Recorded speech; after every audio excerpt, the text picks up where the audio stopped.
Taratibu taratibu Dar es Salaam, hili ndo jiji la lawama Dar es Salaam. Taratibu taratibu Dar es Salaam, hili ndo jiji la lawama.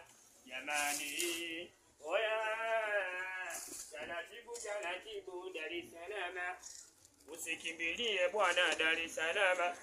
Baba, nakota vyupa. Lengo langu nikapime. Baba kule kilo jelo. Kule kilo jelo. Nakota vyupa hapa, lengo langu nikapata jelo langu, maisha yangu yasonge. Maisha yasonge. Walaza. Baba mimi fresh. Nakota vyupa kule kijijini, nisikokota vyupa. Baba kule kipande, unapata upande ile pande la 2000, pande la 3000, unalima. Unalima, unatoa bili yako. Walaza. Hapa baba mimi lengo langu nipata hata vyupa vya buku jelo. Baba bonge la vyupa vimeingia vingi kweli. Ndio mambo ya dawa. Kipala tukanikimbia kipala, Kipala ni mind nalala chini. Hapo ndo unapolala. Town hapa, nalala hapa. Atasema ukoto. Jamani